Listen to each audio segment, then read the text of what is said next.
Hello students, welcome to the channel English with Ansh. मैं हूं अंश। आज हम एक टॉपिक पे बात करने जा रहे हैं, अनसीन पैसेज।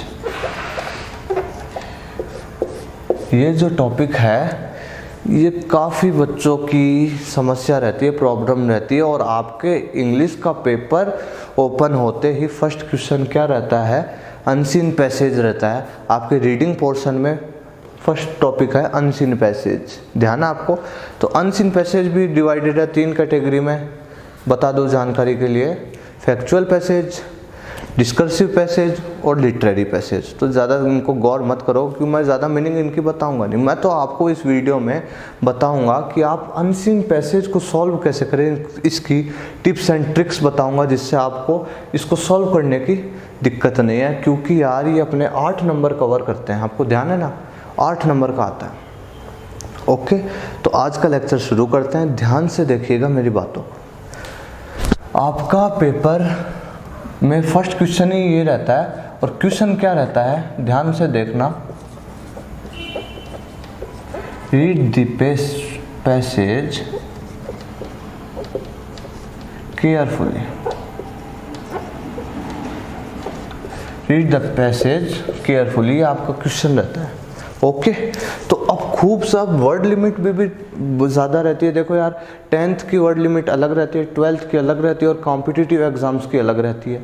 तो आप ये चीज़ मैं आपको ट्रिक्स बताता हूँ, आप जल्दी से जल्दी इनको रिकॉल करें, ध्यान से देखें मेरी चीज़ों को जो मैं बता रहा हूँ। तो ज़्यादा से ज़्यादा 5 से 7 क्वेश्चन आस्क करता है एग्जामिनर अपन से इस टॉपिक में। अब मेरी बात सुनना, देखो अनसीन पैसेज भी आपके 2 पैसेज तो अनसीन आते हैं और 1 पैसेज सीन आता है। ओके, 2 अनसीन आते हैं और 1 सीन आता है। तो सीन को करने में अपने को ज़्यादा डिफ़िकल्टी नहीं होती है क्योंकि वो अपना चैप्टर पढ़ा हुआ होता है, तो उससे अपन समझते हैं और अपन कर भी देते हैं। मगर जो अनसीन पैसेज है ये तो अपना अनसीन है, अपन ने देखा नहीं कहाँ का क्या उठा के दे दे, तो वो वाली चीज़ है ना। तो आपको बताता हूँ कैसे क्या करना है। तो 7 क्वेश्चन होते हैं। ओके, 7 क्वेश्चन होते हैं तो अपन क्वेश्चन वाइज करेंगे। तो अब आपने ओपन करा पेज, तो क्या है, पेज ओपन करते ही आपका पैसेज आ गया, पैसेज आ गया और उसके नीचे क्वेश्चंस दे रखे हैं। तो क्या आता है, रीड द पैसेज केयरफुली। अगर आप पैसेज को रीड करने बैठ गए ना यार, और आपको यार सेंस ही समझ नहीं आ रहा पैसेज का, तो आपके जब टाइम कंज्यूम होता जा रहा है, 5 मिनट हो गए, 10 मिनट हो गए, 15 मिनट हो गए, अगर ऐसे ही हुआ तो आप आपके पेपर के एंड तक नहीं पहुंच पाओगे। और आप सब जानते हैं लैंग्वेज का जो पेपर होता है वो लेंथी होता है, सब जानते हैं आप। तो इसलिए रीड द पैसेज केयरफुली। अब आपको सेंस ही समझ नहीं आ रहा, उसको पढ़े जा रहे हो आप कि क्या कहना चाह रहा है, तो आप उसको मत पढ़ो। मेरी राय है उसे मत पढ़ो। आप इसकी बजाय ये चीज़ करो, रीड द पैसेज केयरफुली है ना, तो read the questions. Read the questions, passage के जस्ट नीचे क्वेश्चंस दे रखे होते हैं, तो आप उन्हें क्वेश्चंस को पढ़ो।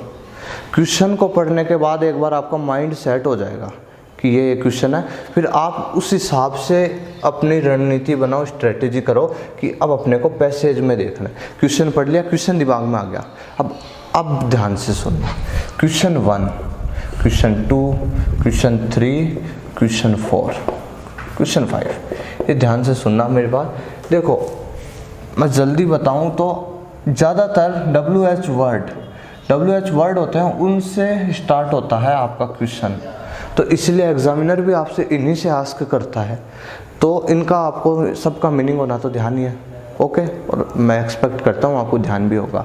तो अब सुनिएगा। तो क्वेश्चन 1 या तो जनरली अपने से आस्क कर लेता है कि ये जो पैसेज है किस टॉपिक पर है, या फिर आपको ये ध्यान देना है क्या, आपको या जनरली पूछता है। देखो मैं आपको बता रहा हूँ, जनरली पूछता है किस टॉपिक को, मगर 10th 12th में ज़्यादातर नहीं पूछता है।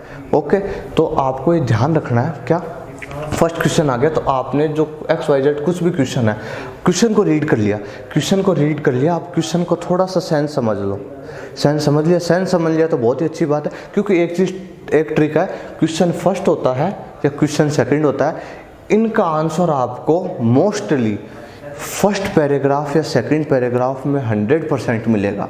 ये ध्यान रखना आप, एक ट्रिक है, ये जो क्वेश्चन फर्स्ट और 2 है इनका आपको आंसर आपके पैसेज में फर्स्ट पैराग्राफ में या सेकंड पैराग्राफ में 100% मिल जाएगा, और नहीं तो फिर आगे आप। अब मेरी बात सुनो, क्वेश्चन पढ़ लिया, सेंस समझ आ रहा है तो बहुत अच्छी बात है, नहीं समझ आ रहा तो वो जो क्वेश्चन में जो वर्ड्स है ना, उन वर्ड्स को आप पैसेज में ढूंढो कि यार ये वर्ड्स कहाँ पर आ रहे हैं।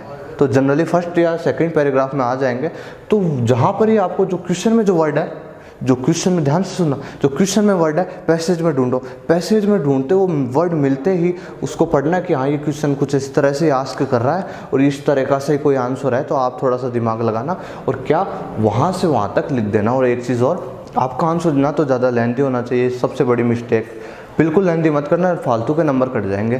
तो आपको आगे तक जो फुल स्टॉप है ना, इसका ध्यान रखना भाई, क्योंकि एक सेंटेंस जो भी है वो भाई फुल स्टॉप तक पूरा नहीं होता है, इसलिए ध्यान रखना आपको कि फुल स्टॉप तक मैं उस आंसर को, जैसे आपने कोई लाइन है ऐसे ऐसे चल रहा है आंसर, तो आपको पूरी लाइन चल रही है तो यहाँ फुल स्टॉप है, तो ये ज़रूरी नहीं कि आप यहाँ तक ही लिख दोगे, आपको पूरा लिखते हुए आना फुल स्टॉप तक, जब सेंटेंस पूरा हो जाता है। ओके, तो और ये तो थोड़ा सा डू डज वाला ध्यान रखना आपको, डू डज वाला हो तो आपको प्रेजेंट में देना है आंसर, और अगर ज़्यादा भी नहीं तो आपको मैंने बता दिया ना, ये तो थोड़ा सा बेसिकली आप ध्यान रखनी चाहिए चीज़ें, मगर मैं आपको बता रहा हूँ सॉल्व कैसे करें। तो आपको मैंने बता दिया ना, क्वेश्चंस को पढ़े बजाय पैसेज को।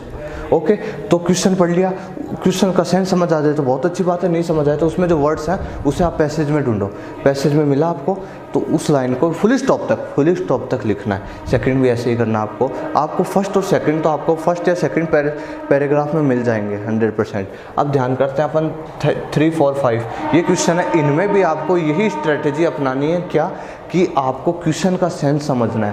क्वेश्चंस का सेंस समझना है कि what, why, how much, how many, okay, why, तो ये सारी चीज़ें हैं, ये ऐसी जनरली इसी से आस्क करता है। तो आपको क्या, वापस वही चीज़ पढ़ लिया, अब सेंस समझ आ जाए तो आप उसको ढूंढो, और नहीं समझ आ रहा है तो वो जो वर्ड्स वो वर्ड्स हैं वो उन्हें पैसेज में ढूंढो, वो वर्ड्स मिल रहे हैं तो उन्हें उतार दो। बिल्कुल ये चीज़ आप कर सकते हो और फ़ायदे में रखो। मगर एक चीज़ बता दूं, वर्ड लिमिट का ध्यान रखना, ज़्यादा 2 लाइन से ज़्यादा बिल्कुल मत लिखना, नंबर कट जाएंगे फालतू के। ओके, तो ये क्वेश्चन करने तो इजी है, मैं बता देता हूँ आपको, ये बता दी ना मैंने, इस इजी को, ये जो मैंने आपको बताया इसको आप अप्लाई करके देखना, एक बार खुद को एग्जामिन करना, घर पे बैठ के पैसे सॉल्व करना, आपको खुद को लगेगा कि हाँ यार सही है। क्वेश्चन 6 और क्वेश्चन 7 ये 2 क्वेश्चन ऐसे हैं भाई, इसमें तो इंटेलिजेंट और वीक दोनों को बराबर कर देता है ये 2 क्वेश्चन ऐसे होते हैं। क्यों, एक बात बताऊँ मैं आपको, एक बच्ची थी, उनके नंबर आ रखे 97 100 में से, इंग्लिश में बता रहा हूँ 97, उनके 2 नंबर तो भाई यहीं से गए, मैंने बताया ना इतने इंटेलिजेंट दिख रही है 97 इंग्लिश में से, तो 2 नंबर तो यहाँ से गए, और 1 नंबर क्लोज का टॉपिक होता है ग्रामर में, क्लोज है ना, तो क्लोज 1 नंबर तो उसमें से गया उनका, और 2 नंबर यहाँ से गए। आप सोचो 2 नंबर सीधे यहाँ से चले गए और नंबर आ रहे हैं 97। अगर यही 2 सही हो जाते तो एक ही घटता तो 99। अब ध्यान रखना ये 2 क्वेश्चन होता है, एक तो आपसे पूछता है सिमिलर वर्ड है ना, सिमिलर वर्ड, और दूसरा आता है आपका अपोजिट वर्ड।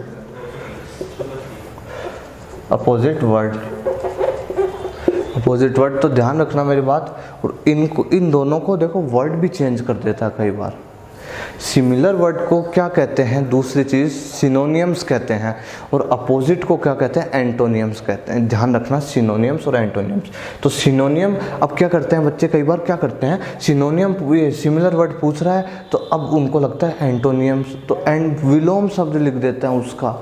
ध्यान रखना है, तो देखो सिनोनियम्स पूछ रहा है ना, तो आपको ये ध्यान रखना है सिनोनियम्स और सिमिलर दोनों में एस आता है स्टार्टिंग में, दोनों में एस आ रहा है ना, तो जैसे सिनोनियम्स आ गया तो आपको क्या ध्यान रखना है कि सिमिलर वर्ड लिखना है मेरे को। ओके, और एंटोनियम आ गया तो आप समझ जाओगे अपोजिट, एक ध्यान रख लोगे तो दूसरा अपने आप ध्यान हो जाएगा। तो सिनोनियम्स को ध्यान रखना है बेसिकली आपको कि सिमिलर वर्ड होते हैं। तो ये 2 चीज़ें हैं, ये तो कोई कितना ही अनुभवी टीचर हो इंग्लिश का वो भी आपको ये तैयार नहीं करा सकता। ये 2 चीज़ ये आपसे एग्जामिनर आस्क क्यों करता है, आपकी जो एक शब्द में कहूँ मैं आपकी जो वर्ड पावर होती है ना, उसको एग्जामिन करने के लिए आस्क करता है कि बच्चे को 12th में आ गया, 10th में आ गया, उसकी इंग्लिश वोकैब कितनी अच्छी है। समझ आ रहा है मेरे को चीज़? तो आप देखो ना, ये ऐसे। अब एक चीज़ और, अब जैसे अपोजिट दे दिया, हैप्पी लिख दिया, तो इसका अपोजिट तो आप लिख दोगे सैड। नहीं, सैड नहीं, आपका जो अपोजिट है वो आपके पैसेज में होना ज़रूरी है। ये भी चीज़ें हैं यहाँ, तो इसलिए कह रहा हूँ इसको बताता हूँ मैं। तो आप देखिए एक चीज़, 97 नंबर आ रहे हैं, 2 नंबर यहाँ से जा रहे हैं, 1 नंबर यहाँ से जा रहे हैं। गौर करने वाली बात है, और तो सब आप कर दोगे, बिल्कुल कर दोगे। तो अब इसकी देखो कोई चीज़ तो मैं भी नहीं बताऊँगा, मैं क्या, तो आप सुनना।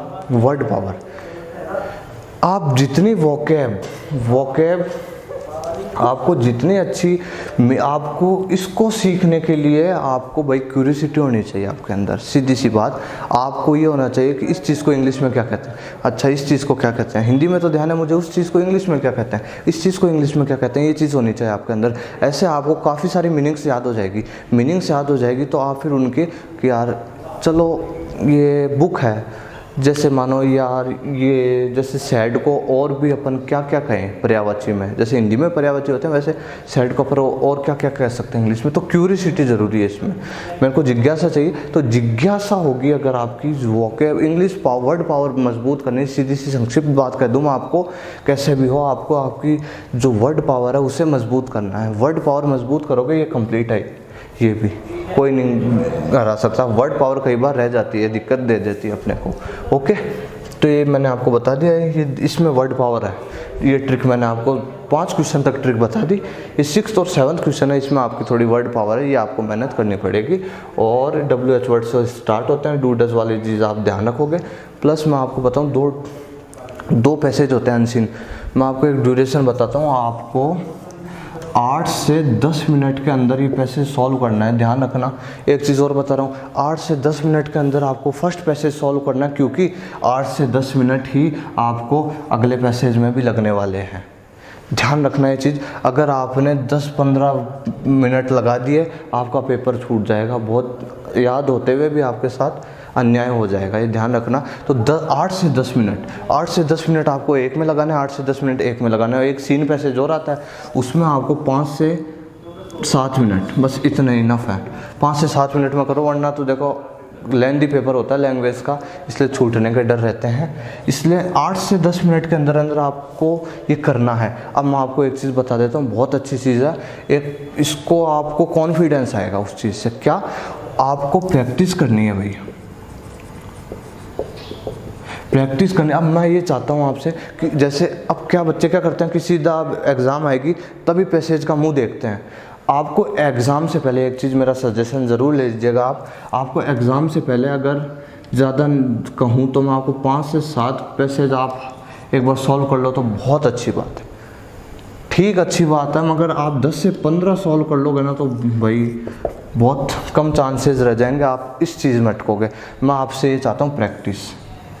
आपके एग्ज़ाम से पहले या तो आप 5 से 7 बार करें तो बहुत अच्छा, क्योंकि देखो कुछ नहीं करने से कुछ तो अच्छा है ना। आप एक भी नहीं कर रहे हो तो 5 तो कर रहे हो।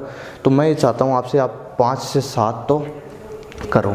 ओके, और बहुत ही अच्छी बात है अगर आप 10 से 15, क्यों एग्ज़ाम से पहले पूरी साल की बात बता रहा हूँ यार, कोई 2 दिन में थोड़ी ना करना है 10-15, पूरी साल में एक, जैसे आप 10-15 दिन में कोई 1 कर लोगे, 2 कर लोगे तो ऐसे हो ही जाएंगे 15। तो मैं ये चाहता हूँ आप अनसीन पैसेज का जो फेस है वो पेपर में ना देखकर पहले इसे देख लीजिए। थोड़ी सी प्रैक्टिस ज़रूरी है, इस चीज़ में प्रैक्टिस बहुत ज़रूरी है। मैंने जो ट्रिक बताई आपको, उस ट्रिक को अप्लाई करना, आपका 100% सही होगा। ये जो 2 क्वेश्चन है ये आपको भी ध्यान है, वोकैब पे डिपेंड है, वर्ड पावर पे डिपेंड है। जितने ज़्यादा मीनिंग्स याद करोगे जितना अच्छा है आपके लिए। ओके, तो ये चीज़ है। और मैंने आपको देखो टाइमिंग भी बताई है, ड्यूरेशन आपको ध्यान रखना है 8 से 10 मिनट, 8 से 10 मिनट, तो 20 मिनट तो देखो यार यही हो गए 2 पैसेज में। 3 घंटे का टाइम होता है अपने पास एग्ज़ाम का, तो ध्यान रखना। ओके, प्रैक्टिस मुझे ये चाहिए कि आप 5 से 7 तो ज़रूर करें, नहीं करने से अच्छा 5 से 7 करें ज़रूर। ओके, मैं 10-15 नहीं कह रहा, 10-15 करो तो बहुत ही अच्छी बात है, 5 से 7 ज़रूर करना। ओके, तो एक बच्चों का थोड़ा सा डाउट था कि सर अनसीन पैसेज पे थोड़ा सा एक सेपरेट वीडियो बना दीजिए, तो वो सेपरेट वीडियो मैंने बनाने का प्रयास करें। इसकी ट्रिक्स बताइए, इन ट्रिक्स को आप ज़रूर अप्लाई करिएगा अपने साथ, बिल्कुल आपको कॉन्फिडेंस आएगा। अरे कॉन्फिडेंस आपको क्या देखो मैंने जो ट्रिक्स बताई उनको अप्लाई करना कहाँ, मैंने प्रैक्टिस के लिए आपको 5 से 7 दे रखे हैं। ओके, तो आप अप्लाई करोगे तब आपको खुद को कॉन्फिडेंस आएगा, यार मेरे तो आंसर करेक्ट हो रहे हैं। ओके, तो ये वाली चीज़ नहीं होगी फिर यार, थोड़ी सी मेजर मिस्टेक हो जाती है इन चीज़ों में। अनसीन पैसेज में ये रीडिंग स्किल्स देखते हैं अपने क्वेश्चन।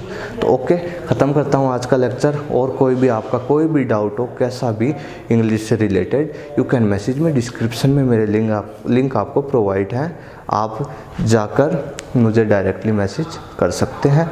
ओके, लाइक करें इस वीडियो को, शेयर करें अपने सभी साथियों के साथ जिनको अनसीन पैसेज में थोड़ी सी प्रॉब्लम आती है, और सब्सक्राइब करें चैनल को। Thank you very much.